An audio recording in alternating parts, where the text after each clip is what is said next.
we're all in this together, some more than others. I know the People squad didn't cop it too bad, but my team obviously, spending up on Murray, for example, Cleary as captain. We both had them in their side. If you missed all of it, I'd be very impressed. It was just a ridiculous game, obviously. We're going to start with some analogies here. I just really feel like I'm at the end of that bowling alley and we have a world-class bowler coming at me. I feel like I've been hit for 6 on the last ball to lose the match. I feel like I've got a golden duck. I feel like, when your mum says, I'm disappointed in you, son. This is where I'm at the moment. That was one of the tougher nights, especially earlier on the season when everyone's so anxious about the games, everyone's so excited, everyone's hoping their team goes really well, and then those players just don't have a great game, and some are different to others. You look at the scoring in this one. There's still a bunch of scores, 49 and up that are pretty solid, but just a lot of the guys that are very relevant at the moment either went really poor, or the ones you trade out, like a Lukey Garner, end up looking like they're the best player in the world. He literally should have got 100 last night. Crazy. Had two ball. One was a sideways play the ball, which he could have scored. And then, one he dropped over the line. So anywhere close to 100 could have been easy for Garner and would have been his best score ever. It's just ridiculous how it works. He comes out and goes, obviously, coach comes out and says that he had a really poor game and he wasn't up to standard, and he comes out and shows that he can play to that standard. So Hosking, I doubt that we're going to see him anytime soon. But, Garner was awesome there. Had the 9 tackle breaks, 30 tackles for 2 misses, the 1 error obviously over the line, but had the line break assist, and the 97 metres there in his 66 minutes. So worked out really well for him. The minutes are still not the best thing ever, and he's not going to do this in every game, but I really hope that there are some people out there that did hold on to him. He was sitting at like 12.5%, 13%, and now down to 8.9%. So, if you did hold on to him, well done. Obviously, the bye next week, I think you feel a little bit safer with him coming into it. But, just hilarious that, everyone decided to trade him out. And for good reason, guys. He, 50 minutes, he's never scored really well in that time. All our projections in the preseason was for him playing 80 minutes or close to it, at least 70 there. And then he would have about 10 points or so of value.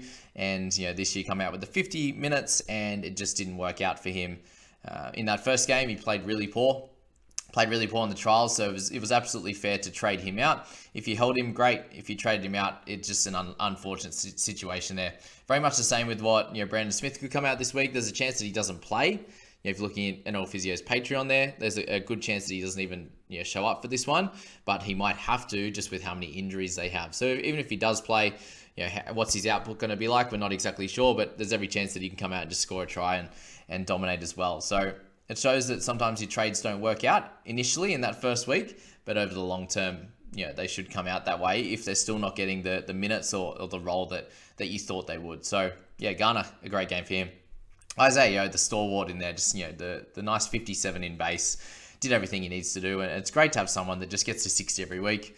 That's what I thought Murray was going to be. But anywho, Koloamatangi, he had a good game as well in terms of, tackles were really high. So Ilias had a few. I think he had 17, I believe, on that right-hand side. But a lot of time it would get out to sort of Koloamatangi's way, and they wouldn't go too much further than that, apart from when the guys were coming out of trouble or right in their in goal. So really, really good signs for Koloamatangi, guys. So 60 across these first 2 games. He's priced just over that 50 mark. So if he can have games like this where he gets the base and he can still score well, and other games where he gets the attacking stats and he can do that as well, that's something he missed last year. It was very much an attack, all-out attack, and then he'd score like a 40 or a 38 or something like that in the games he didn't score any points. So very, very interesting he is there. Crichton had a really good game, guys. He stood out in this one. Obviously the try assist as well. Again, will be that up and down type of player. He is keeper level. But all of these Panthers guys we're going to have a look at this week. Obviously, and with how they've gone, how they line up in round 4, and you can make some decisions on them there. Damien Cook, he was 64 overnight and got the downgrades, unfortunately. But, if you owned him, you'll take that in this game, which was pretty poor across the board. So 57, the 4 missed tackles, 60 tackles overall. Ridiculous. And a couple of offloads there to go with his 50 run meters. So they obviously didn't have the ball as much, considering he had the 60 tackles. So week to week, big tackle numbers or big offensive running numbers and try assists and tries and the like. So Cook, still going to be a mainstay and a good captaincy option week to week for those that own him. There is 5.7%, so not crazy, but he was good there.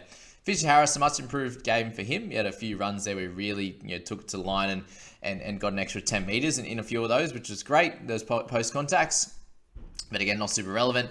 Latrell Mitchell, the 54 for him. So that included a try saver and a few more run meters really, which is what has been nice the last 2 weeks.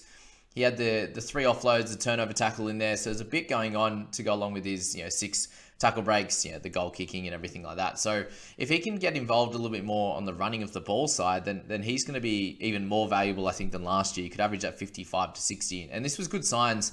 Has a PCL issue, which can thankfully is very minor, so he can play week to week, but sometimes it hampers the way they move a little bit. And he looked okay. He didn't look as good as round 1, but still able to get the 54 fantasy wise, which worked out really, really well. Liam Martin, again, just that up and down type of scorer. 2 weeks in a row now, he has been up. So if you look at last year, this wasn't the regular for him. He'd get 80 minutes for like a 38 or 40. So that's why he's priced down there, guys. Just be aware of that with Liam. But good base set numbers, good tackle breaks. He's running really hard. For those that held to well done. I think the majority of you guys did, and it was very smart to at least give him another week there. He looked better for sure. Obviously got the try in there, which gets him to that 49.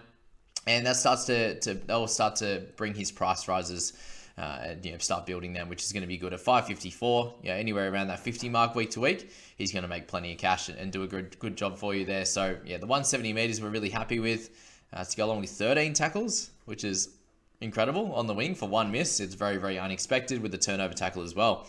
Good stuff. Kenny, a little bit of an awkward game for him. Obviously went off for HIA at the first bit, which gave Sonny Luke some more minutes there. Kenny, another great score there. He's playing much more different to what he was last year in more of that 9 role and then moving a bit to the middle. Him there obviously had that try assist at the beginning, 2 turnover tackles. He's that type of defender that can do that. But even running the ball a little bit more than normal. So as he went on as a running middle forward, this might be the way he plays, but I still think he's going to be a little bit too expensive to even think about. From the start, this kind of worked out. You got a 46.5 average across the 2 games, but knowing he had the buy in round 3, that was a little bit tough to decide.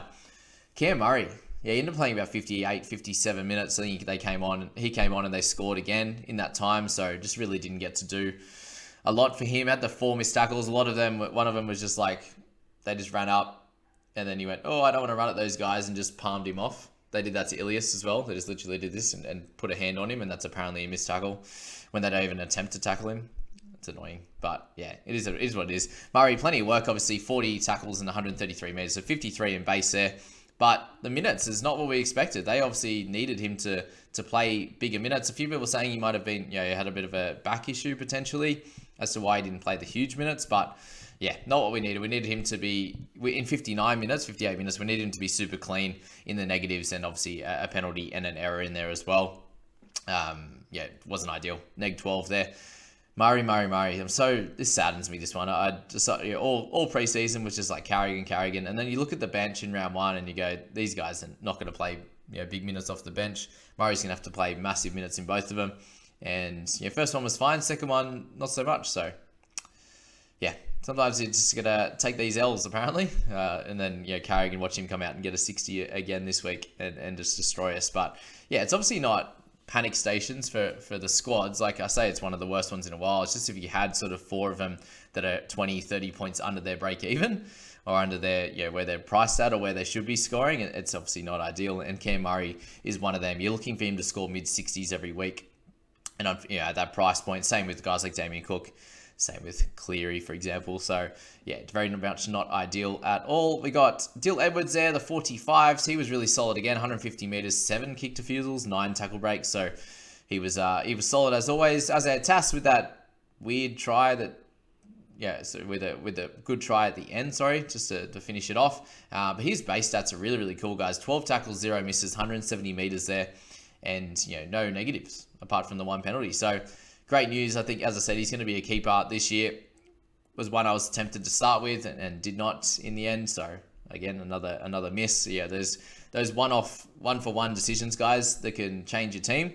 That's definitely worked for me so far. It definitely hasn't come off at all. But that's how it goes. And big one here is that listen to what does I say? Follow my advice, not what I do. So usually that way. I'm not super lucky with this kind of stuff, but listen to listen to what I'm saying anyway. That'll help you out. Cheekham, 43. If you picked him up, you've obviously done pretty well. You make another good 40 or so K in this after this round 2.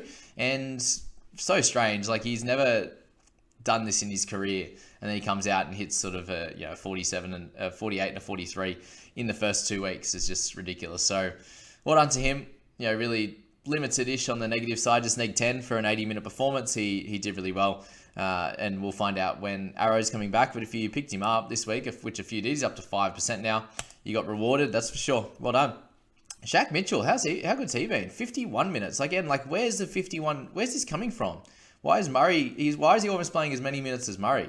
Yes, he's come out and done pretty well. Good base stats, 48 there in the base. So if you picked him up over the first week or two, incredible. But well done to him, and just shows that we have no idea really how many minutes guys are going to play. Like, he's been a real low minute type of guy, and then this year he comes out and has 2 big minute games. So incredible there.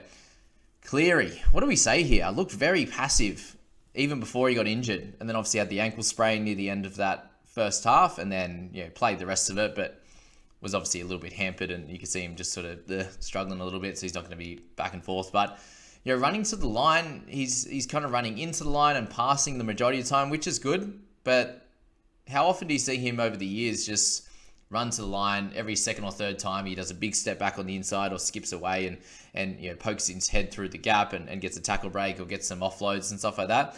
He has not even been close to getting any of them stats in the first 2 games. So annoying.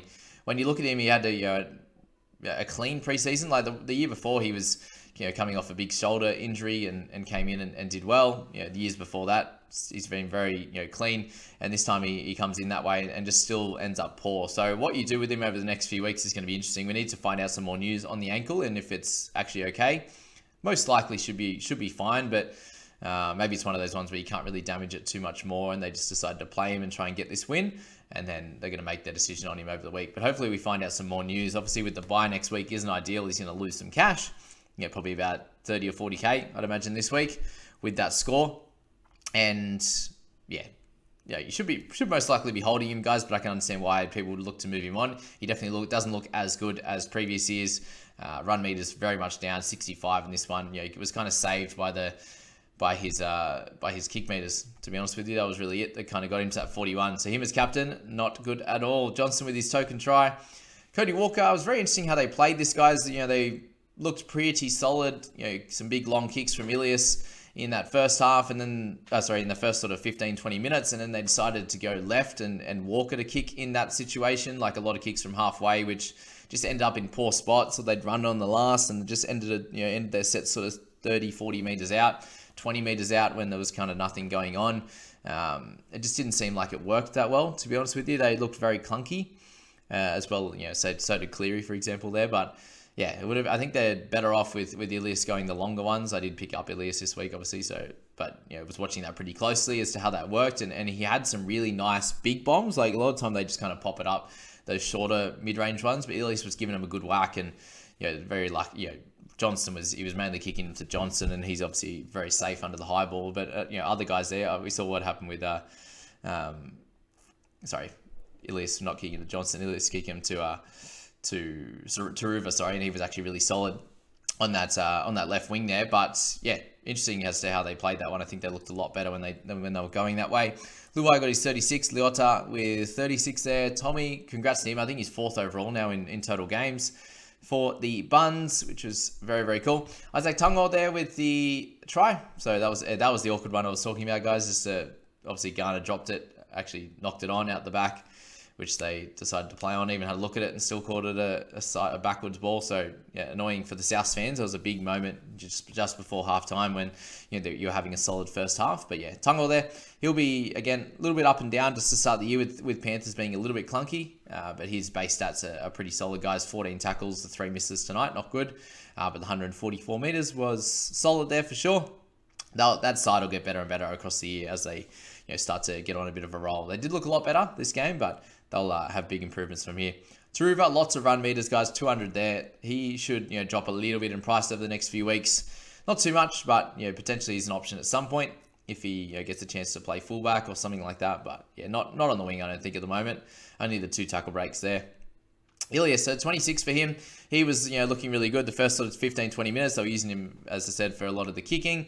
And then that went away. Not a lot of traffic came his way tackling wise. Mainly just on the try line was where that was. And thankfully, great for all of us owners overnight. Picked up the 2 extra missed tackles. So sitting at 30 and dropped them, which is not good. But they just stopped going right at all. Like, how much ball did Colin Matangi see? He only really saw a lot of ball out of trouble is when we saw him running it, like 116 meters for him. Usually he would get a lot more and just didn't. So a lot of the time it was just in their own half and nothing in attacking space. They didn't really get a lot of chances down there. And that just stopped Ilias from being able to have any attacking stats. So my goal with him for this game was to get 35 in this really tough one against the Panthers, and then hopefully a little bit better from there. But I'll see that last week they did really well when they went right a lot more. In this game, they really just tried to force it down left. They obviously got 1 try down there to Johnston, but the majority of the game was spent down that left-hand side, and it wasn't very fruitful. So I think Ilias there, the kick meters was lower this week than last because they didn't have the ball a lot, with Panthers kind of dominating this one. Run meters was down as well, just at the 30. Hopefully for him, the last 2 weeks have been in the 30s, but last year even when he wasn't as good as he is now, his run meters were up. So we're not super worried about him. No attacking stats at all. All we need is something to change a little bit, and he's up around that 40 mark, which is what I'm hoping for. 37 to 40 over the next bunch of weeks, and he makes some cash, does a bit of a job, and we can get him up to 550, 600, and cover the half position for me, help me out with that, and hopefully make some money with Cartwright was kind of the plan there, and make a bit on Ilias, and we can move him on from there unless he starts to go really, really well. But just a very awkward game across the board, guys. I wouldn't be taking too much into account there. He was on sort of 17 or 18 at halftime, and was looking at that 35, and then just things completely changed, which was annoying. For those who picked up Graham this week, guys, this is the worry with a few of these guys if you're looking to pick them up after a big score. Same with Ilias. I wasn't expecting anything crazy from Ilias. I was hoping for a 35. Didn't get that with this strange game, but that is what it is. Just learn from that, guys. This is a good learning curve there. My job here is to help you. My team going great would be helpful. Obviously, it's always nice just for your own ego and your own thoughts. But I'm here to give the good advice. And Graham there, obviously a keeper across the year, and averaged 43 last year, and that's what he's averaging right now. So big score, little score. This is going to happen for these centers, guys. So be prepared to ride the roller coaster with these types of guys, especially if you're spending up on them. If you're not going for a Jack Bird middle type of player who's going to be a little bit more consistent, this is what's going to happen with these type of guys. They'll come up against a tough opponent and not be able to score as well. And then they'll come up against the easier ones. They pick up a try, they get 55, 60, and that averages out there. So you're looking at that 20 and you go, oh, I'll rage trade him out. Don't do that with these types of guys. He has a beautiful run all the way through until their bye. So another 12 to 13 rounds there, which is really, really good. Okay, Sonny Luke, we got our chance to see him with a few more minutes, and this is a lot more like what he used to do, what he did last year. In the big minutes, in the minutes that he would play, he sat around that 50%, so 0.5 break even, 0.5 ppm there, and wasn't able to score super well. So that's what happened in this one. He only had the 17 tackles for 2 misses in 45 minutes. So again, they had the ball all the time. He did run for 55, but in terms of attacking stats, weren't there. He just had the 1 forced dropout. So I still think he's going to be a pretty solid option. Tonight didn't really show us too much because we obviously saw that he can definitely go back to those scores from last year that he got. But what this tells us here with Sonny is not a lot, because Kenny came off with the HIA. Would Sonny come on a little bit later? Like, would he come on in the second half? So I still think he may even be a watch in round 4. If you own him, we're not panic stations on him. He's still going to make some cash this week, but I wouldn't be rushing to buy him in round 4. Definitely keep him as an option. He's going to be about that 285 mark there, and in a good position to still make some money. But I still think we can have a look at him from there. David Wiley was a bit of a strange one. Came off after 12 minutes and then got a chance at the back end, but only 20 for him. So if you picked him up, if you own him at 8.7%, just kind of stunts your growth there with your money making. A couple more guys to speak about, guys, was Jed Cartwright. Doesn't look like he's going to be an option. He looked okay out there, nothing spectacular. If he gets a chance at some point, Cheekham was a lot better on the field. And then our tough one there in Isaac Thompson. So this was one that you didn't have to force to get him in your side. It's obviously going to be a decent idea. They do have a tough run as well. So that's kind of partly the reason why I was looking at him as not being an option in round one. I kind of just steered away from him a little bit, was the fact that they had some tough games, and if he had a bad game or two, that Tony Milne would be able to come in. And this is what happened in this one. He did have the 4 errors, and that really hurt him. And I think there's a chance that Milne takes that spot over the next few weeks. So maybe if he gets another chance or two, and then if he plays poor again, then Milne could take that spot. And that's the slight worry with him, is that he is fairly new to the NRL world. Hadn't played a lot of footy in about 5 years is the story that we've heard there, and just didn't score well to 14. So that stunts any of his price growth. So personally for me, I think I can obviously watch him a little bit closer now and see what happens. And for the 18.7% that owns him, it's a really tough night. Hopefully he does get another chance or two, because he obviously does really well when he runs the footy. Again, they just didn't have the ball a lot. So the 109 meters, the 2 tackle breaks, and just the 4 errors there, which wasn't nice at all. 7 tackles for no misses was good, but very, very upsetting for owners in this one. And that Thursday night game, as I said, it's probably as tough as it comes for the majority of players that aren't relevant, and then the guys that you traded out in Lukey Garner. Let's hope for a bounce back on the Friday night games, guys. So hopefully, Cardi comes out and does his job. There's obviously a chance that he doesn't. Trindle, for those that own him, I hope he goes well for you. Carrigan, not for my team, but for all you guys I steered you into, Carrigan and Haas there would be delightful. Reece Walsh is going to be a fun one to watch as well. And then all the Cowboys guys with Cotter, Drinky, and the like there. So good luck, everyone, and have a good day.